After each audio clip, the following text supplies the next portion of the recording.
नए बच्चों को कोई पता नहीं लगता है कि हमारी फ़ौज ने क्या किया है कि शहीदों की चिताओं पर लगेंगे हर वर्ष मेले, वतन पर मर मिटने वालों का यही एक निशान होगा। इंडियन आर्मी में दो फ्रंट में लड़ाई लड़ी थी, ईस्ट पाकिस्तान और वेस्ट पाकिस्तान। अभी बांग्लादेश है, ये इंडियन आर्मी की देन है। कभी भी इतना जो कि कैदी हमने किए थे पाकिस्तान के 93,000 सोल्जर जो इंडियन आर्मी में किए थे, ये एक इतिहास है।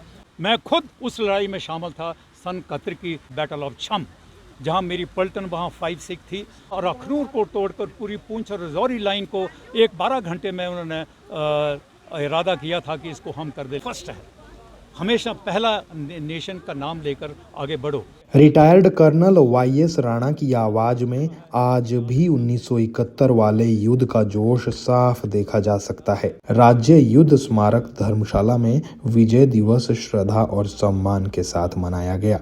इस अवसर पर वरिष्ठ सैन्य अधिकारियों, पूर्व सैनिकों और आम नागरिकों ने शिरकत कर देश के शहीद जवानों को भावभीनी श्रद्धांजलि अर्पित की। इस मौके पर Indian Ex Service League Himachal Pradesh के अध्यक्ष रिटायर्ड कर्नल वाईएस राणा ने क्या कुछ कहा, वो हमें लगता है कि आज हर एक युवक को सुनना चाहिए।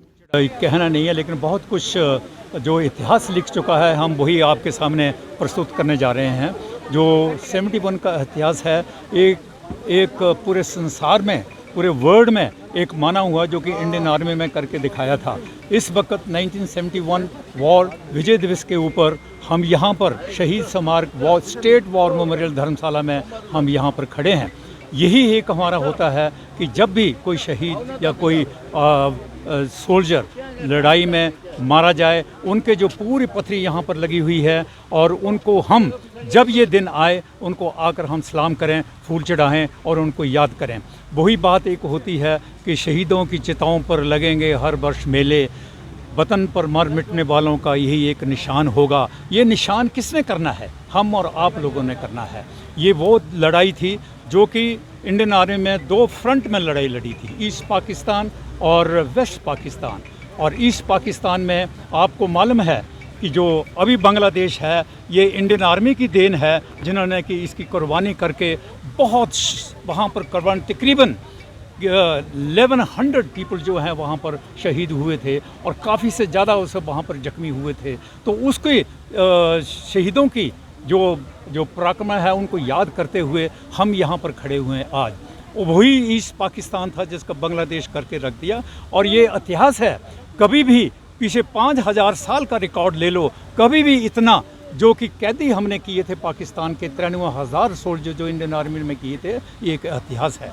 और वो भी आप देखते होंगे जबकि सरेंडर डॉक्यूमेंट साइन हुआ था, उस वक्त हमारे जनरल अरोड़ा और ईस्ट पाकिस्तान के नियाजी साहब उसको थे, वो उन्होंने हथियार डालकर उन्होंने अर्पण कर दिया कि ये 93,000 फौजी ले लो, हमारी जान छोड़ो। तो ये वो इतिहास था। उस वक़्त हम उस लड़ाई, मैं खुद उस लड़ाई में शामिल था सन 71 की, जो कि आज यादगार में है बैटल ऑफ छम, जहां मेरी पलटन वहां 5-6 थी। जो पाकिस्तान की जो फोर्सेस थी उन्होंने पूरा जोर वहाँ पर लगाया हुआ था, उसको तोड़कर, छम को तोड़कर, जौड़ियाँ और अखनूर को तोड़कर पूरी पूंछ और रजौरी लाइन को 12 घंटे में उन्होंने इरादा किया था कि इसको हम कर दे, लेकिन वो नहीं कर सके। लेकिन करते करते 72 घंटे हो गए, लेकिन पाकिस्तान की फोर्सें उधर की उधर रह गईं और हमारी जीत जो है वो वेस्ट पाकिस्तान में जो हुई है वो भी एक रिकॉर्ड के मुताबिक है। तो मैं ही यही बताना चाहता हूँ अपने देशवासियों को, आपको सबको, आप नई जनरेशन है, नए आदमी को, नए बच्चों को कोई पता नहीं लगता है कि हमारी फ़ौज ने क्या किया है। ये देश की कुर्बानी है। इंडिविजुअल जो है अलग होता है, लेकिन हमारा नेशन जो है फर्स्ट है। हमेशा पहला नेशन का नाम लेकर आगे बढ़ो। इसी के साथ साथ मैं आज आपको सबको ये इसका बताना चाहता हूँ कि जो मीडिया है, ये मीडिया ही एक ऐसी चीज़ है कि जो हमारी बात जो है भारत के कोने कोने पर और देश के कोने कोने से और गांव के कोने कोने तक पहुंचाते हैं। और इसी के साथ आप हमारी आवाज़ें बुलंद रखेंगे, इसी के लिए मैं आप सबका धन्यवाद करता हूं। धन्यवाद, मेहरबानी, थैंक यू। हाँ जी। मुख्य अतिथि के तौर पे आज कौन पहुंचे थे? हाँ, आज स्टेशन वहाँ से स्टेशन योल की तरफ से 9 कोर के जो ब्रिगेडियर होते हैं, ब्रिगेडियर विजय नाहर साहब जो हैं, वो आज यहाँ पर पधारे थे on behalf of the general officer commanding 9 core, और उन्होंने रीथ आपके सामने ले किया है। और इनका बड़ा योगदान है 9 कोर का, जो भी इसकी प्रोग्रेस के लिए यहाँ पर उन्होंने किया है, तो वो उनका भी बड़ा हाथ है इसको करने के लिए, इसलिए हम आर्मी का बहुत धन्यवाद करते हैं।